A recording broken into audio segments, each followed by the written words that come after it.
Heidi here from Heidi's Family Kitchen. So today I am doing the most requested recipe, cinnamon buns. So the cinnamon buns that I make are very traditional enriched dough, and I've been making these for years. Every Christmas, Easter, even sometimes on birthdays, they're requested in this household. And the beautiful thing about this dough is it's very versatile. So it's a good learner dough, a good beginner recipe for you if you're just learning to make yeast breads. And it's just simple to do with just a few details that I'm going to show you that's going to make it turn out perfectly every time. First, we're going to start with flour. And we have 6 cups of flour in this bowl, but we're only starting with 4. So we'll put 4 cups in the mixing bowl. And you'll notice this is very fluffy, and I'm just gently putting the flour in without compacting it, smoothing it off, and adding. So there's 4 cups of flour just to get started. And we also have half a cup of sugar, 2 tablespoons of instant yeast, and we've got 2 teaspoons of salt. We are going on to the mixer, and we're going to start with the paddle. And I'm just going to quickly give this a little stir. I'm going to just give that a stir with my hand so I don't send flour flying everywhere. We've all done that before, right? And we're going to add to this 2 eggs. I'm just going to gently beat the eggs together. So this recipe calls for 2 cups of milk, 2 cups of water, or half of milk and half of water. So today, and often I do this, is use a cup of milk and a cup of water. And I'm just going to pour this in slowly. And then start the mixer. There we go. And we have half a cup of very soft butter. It's a little melty in the middle because I softened it in the microwave. But you just want to add, make sure it's nice and soft so it mixes in with the dough. And we're just going to continue to add flour until I decide it's time to put the dough hook on. And I want to show you that. So you just slowly add the flour, a little bit at a time.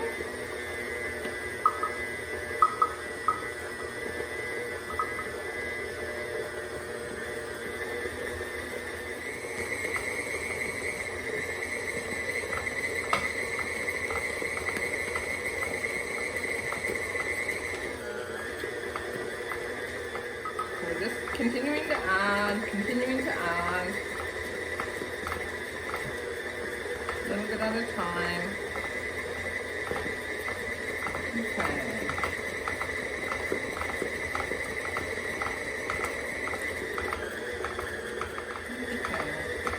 So, getting close to switching. So see how it's now pulling away from the sides a bit? And it's just seems to be a little thicker, starting to climb up the paddle a bit. I'm going to switch to the dough hook now. The paddle there. So it's getting thicker. And probably you can make your mixer go. My mixer's a little old and it doesn't slow down quite enough for me. That's why I spray a bit of flour. So just slow it to as slow as you can do when you're adding the flour, and you won't get the spray. And on with the dough hook. And while you have it stopped, just give the sides a quick scraping. There we go. So we'll start that.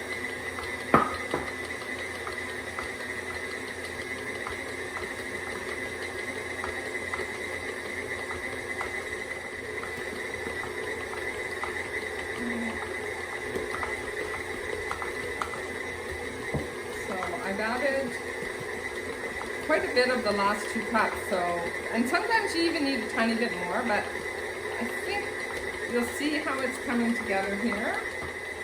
So you're just going to let this go, and when it's clearing the sides and mostly clearing the bottom, you're going to just let it go for about 3 or 4 minutes. We're not quite there. Okay, we're getting there. See how it's just pulling everything from the sides? Look at, see how it's clear and now just puddling in the bottom?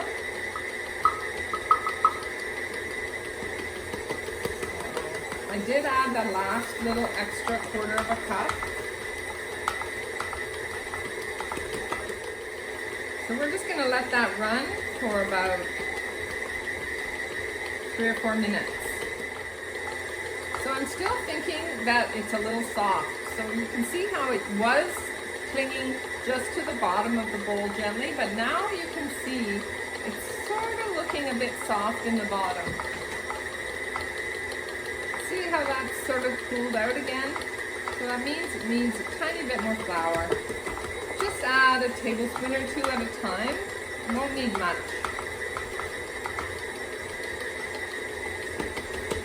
Okay, that's looking really good. So it's clearing the sides of the bowl, just clinging a bit to the bottom. There you go, and as it works its way down, you can see as the kneading process switches the dough around from the top to the bottom, it picks up how that was just looking a bit soft. So I'm stopping it. I'm just going to give it a feel. And yeah, I think that's pretty good. You see, it's a bit tacky, but not super sticky. So we will just let it go for another minute, and then we're going to give it about 30 seconds of kneading on the counter. So 1 more minute and then we'll be done.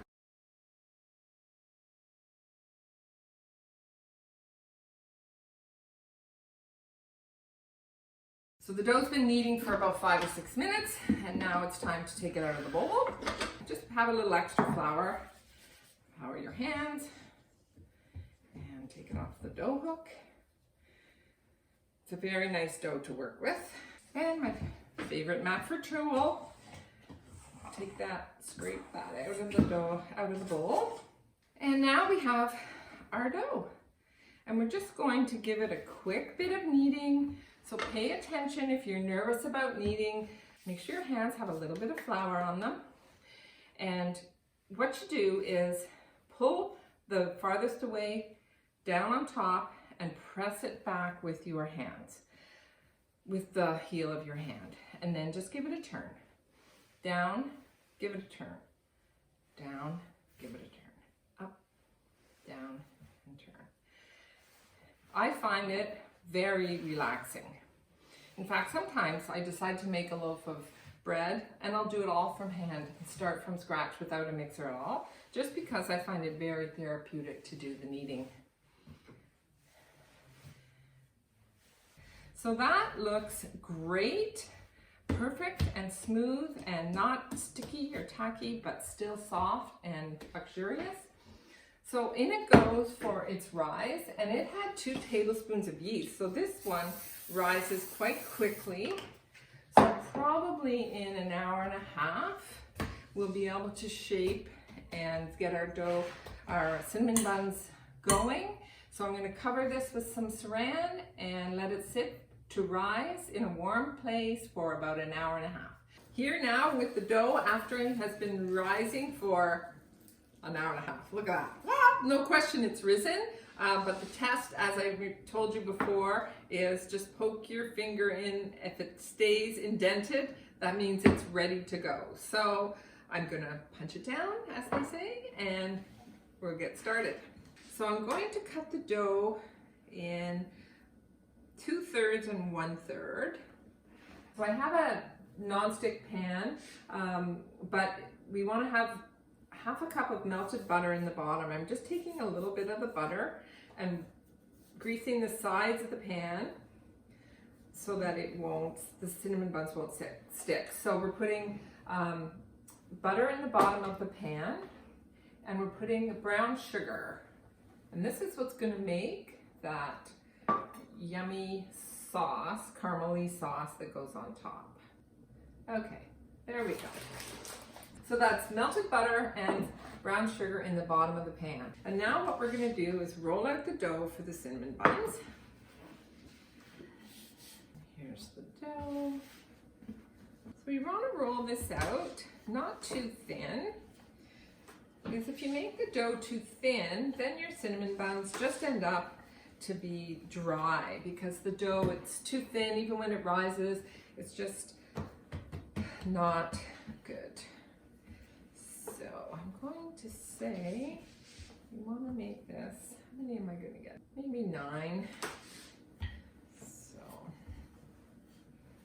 but we're going to roll this one out to 16 by 8 by about 12.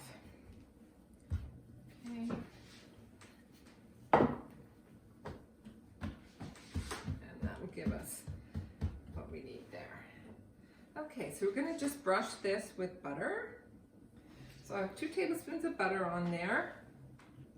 And here I have half a cup of brown sugar mixed with a tablespoon of cinnamon. This is what makes some cinnamon buns. Okay. So I'll give you the exact measurements in the recipe that I'll put in my Facebook group, Heidi's Family Kitchen. And that's a good place for you to ask any questions, or if there's anything that you're not sure about, I can explain that to you. So then we're just going to roll this up nice and tight.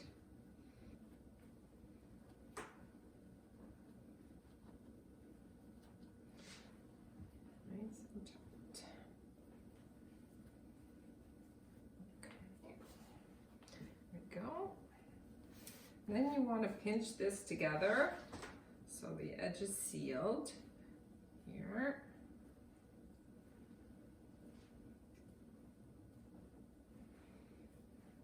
Even. There we go, well sealed edge there. And then we're going to cut that. And it goes in the pan. It's good to use a serrated knife if you can have one. And okay, so okay.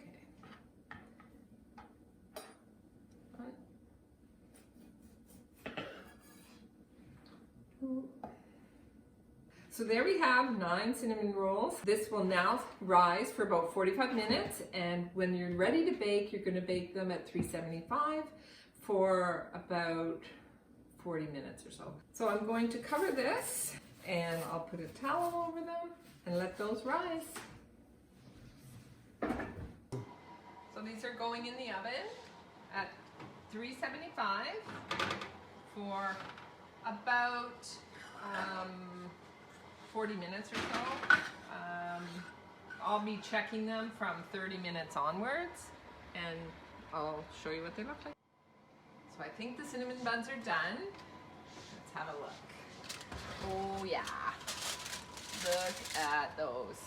And remember, this is the bottom, and when I flip them out, that's going to be the top. So they're all done, I'm sure. You can tell if you just tap on them. They sound hollow, and I recommend turning them out onto a rack with some foil or wax paper or something underneath, just because the melted butter and the gooey stuff will drip out, and you can scrape it up and put it back on. And you want to do it while it's still hot so that it doesn't turn into hard caramel in the bottom of the pan. So I just flip it out, comme ça, and make sure we don't leave anything in the pan. That yummy caramelness.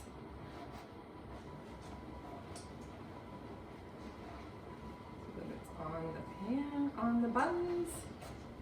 So that's how easy it is to make my famous cinnamon rolls. I hope you give it a try. It's a great basic dough to have in your repertoire. You can find the recipe in my Facebook group, Heidi's Family Kitchen. Reach out to me there with any questions or comments. We'll see you next time on Heidi's Family Kitchen.